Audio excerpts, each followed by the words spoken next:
welcome back for another episode of the Blue Honor Vlog. I'm Kay Williams, author of op-dec, Operation Deceit, the Trilogy Trilogy, and Blue Honor, for which the vlog is named, and also my website's blog. Today, I wanted to talk about an article that I wrote back in 2015 in August. So this year I'm going back over a lot of some old posts that I made.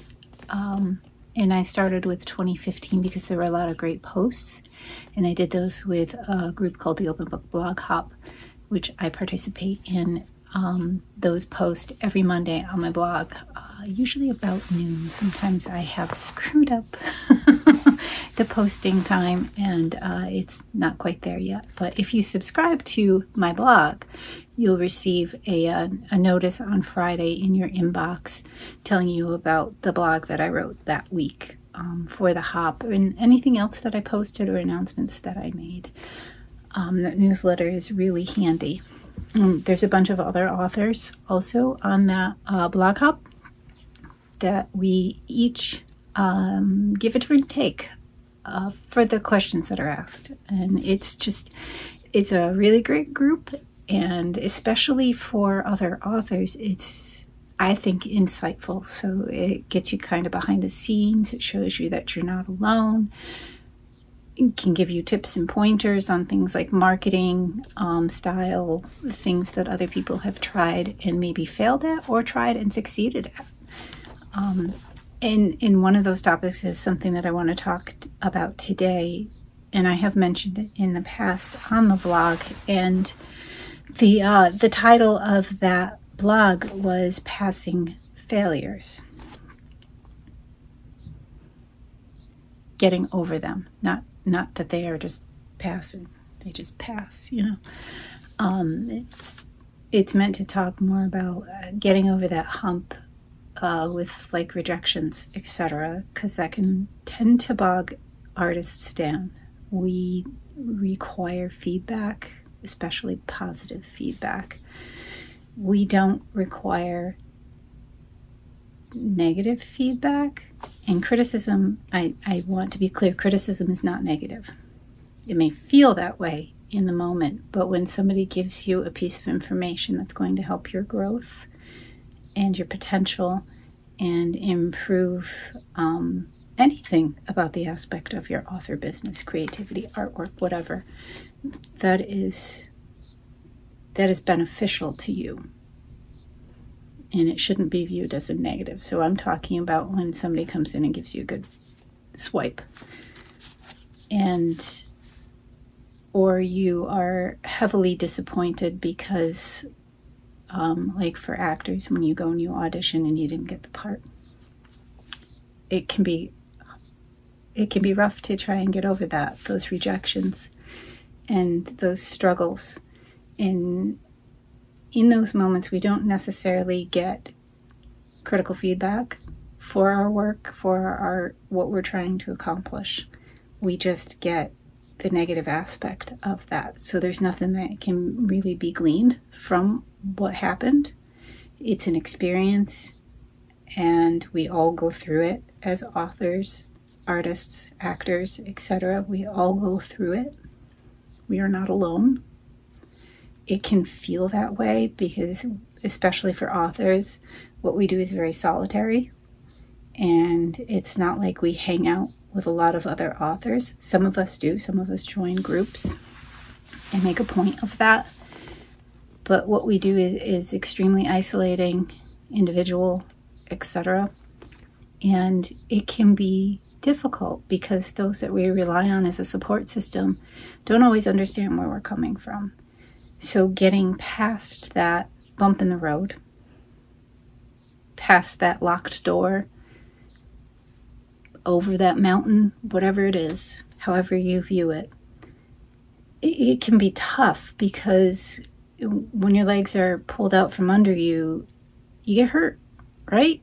And you crack your ass on the floor. It hurts, you know, and you're kind of left sitting there like, you know, and trying to reconcile what I've heard with what I know and what I need.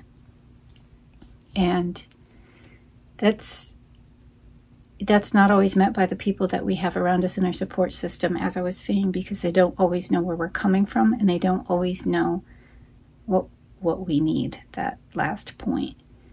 What do you need? And sometimes what we need is just time. Time to lick the wound. Time to get back up on our feet. Time to figure out what our next step is. And sometimes we don't even know what we need. If you do know what you need in that moment, that's fantastic. That's extremely helpful. And you shouldn't be afraid to tell others, look, I need this. I just got smacked down trying to accomplish a goal, and it didn't work out, and it's upsetting. I'm trying to heal from that and move on, and I need X, Y, and Z. You can also say, look, I don't need this. I don't need, oh, I'm sorry. And then to be ignored. You know how people will tend to go, oh, I'm sorry that so happened to you. Oh, did I tell you, like, my mom and blah, blah, blah, and then they change the subject and they move away. You shouldn't do that to someone. And you shouldn't be, just let somebody do that to you. You weren't finished. You shouldn't respond and then move the subject away. I understand that it can be uncomfortable, but if you consider someone your friend, empathy requires that you hear them out. And it's an excellent boundary to have is, no, we're not moving away from that. I need to talk about this. And you're my friend, and you are who I have to talk about this with. If that's not okay and you don't want to do that, then we will drop this now and I will find somebody else to talk to assist me with this. And I will now understand the nature of our relationship is to listen to you. Because that's basically what you're saying. And it's not rude. It's not rude and obnoxious. Friends should never, ever not reciprocate. Stop sucking off of other people. Stop sucking off of other people, for the love of Mike. It's okay to need, a sounding board. You just don't keep taking and then ignore the other person and what they're going through. That's not a healthy relationship. Anyway, moving on. So it's good for you to set those boundaries, let people know what it is that you need, especially loved ones, like your partner, so to speak. You just be like, I tried, I failed.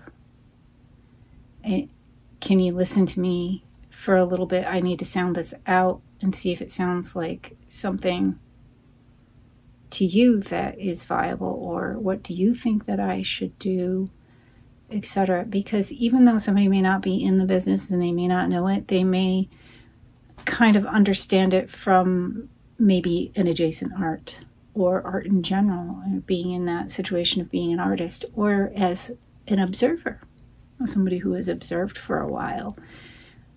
And especially in the case of a partner, they'll know what you've tried and done. They should.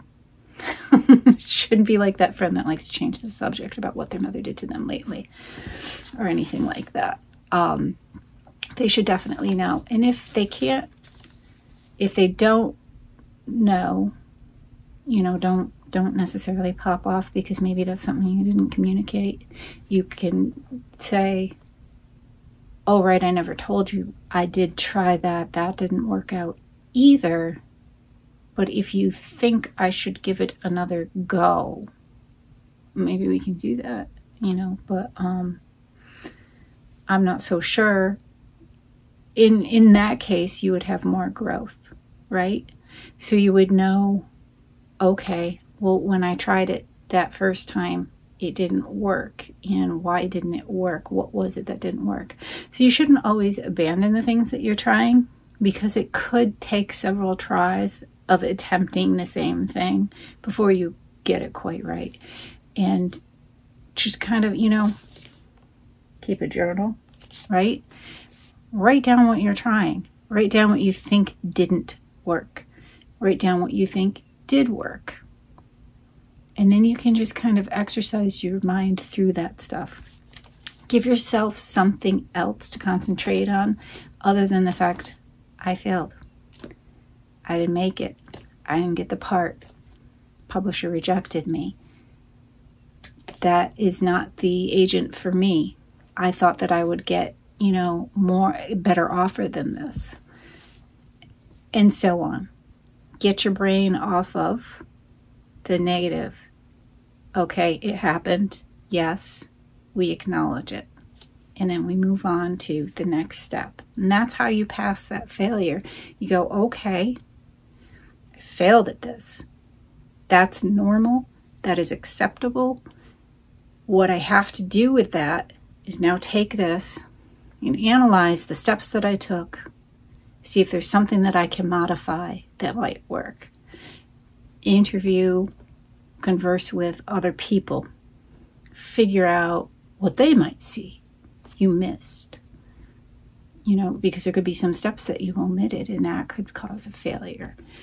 Have someone, in the case of a rejection from a possible agent, representation, manager, etc., publishing, have somebody read your query and ask them, somebody who's critical and will be critical to you. That may not be a friend. That could be a colleague. That could be maybe a coworker. What field do you work in? Do you have something that's similar in vein to that they could, find someone who would be able to read that query and say, yeah, that doesn't attract me at all. Because that's really important. And ask them why. Why doesn't this appeal to you? So what you would want to do is, okay, so maybe you have a readership, or somehow you could say to somebody in the genre you're trying to approach, the audience, the genre, that audience who reads that genre, approach them and figure out why they wouldn't like it from reading the query. Why that's not exciting to them. And keep in mind, too, when you're making a query, it is a business letter. It's not a creative letter. It is not a pitch to an audience. It's not the same thing. It's slightly different. Yes, you're going to pitch the story and the important aspects of that story, why it would appeal to that particular audience. But think of it as, I want you to help me produce this product because this group of people is going to love it, and here's why. Which means that if you come in on this project, we make money. That's always the bottom line in that area. When you're struggling to market, etc., that can be another failure. So then you're wanting to go out and get that feedback, and surveying groups can be extremely helpful on that front. So you're going to want to ask them, when you read this, what does it make you think of? Figure out. You could do Survey Monkeys. Think about that. Ask your readership, because especially when it's anonymous, people are going to be more forthcoming with information. So you could do a Survey Monkey for folks. Does my website appeal to you? What did you like about it the most?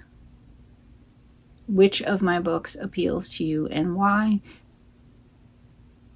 You could ask them none, why, etc. You're going to just go through and you're going to have to do that research, especially, if you're building that platform. So if you're still building your readership base and all of that, which is going to be the powerhouse that pushes you through publishing and options and all sorts of things, how much money you make, etc. You're passing that failure, right? They're going to help support you and hold you up no matter what you're going through. So, and it's going to kind of always look like a crumbling mountain. So there's going to be people building you up while some are falling away. And you have to accept that as well. Don't think that because some people are falling away from you that you're failing. You know, that's not a failure. People grow and they change and things change for them. And the stuff, you know, that you're working on doesn't work with them anymore. The older stuff that you have did. It appealed to them at a time, which is success. That is success. You know, hold on to that. That's a blue ribbon right there. You know, gold star on the board.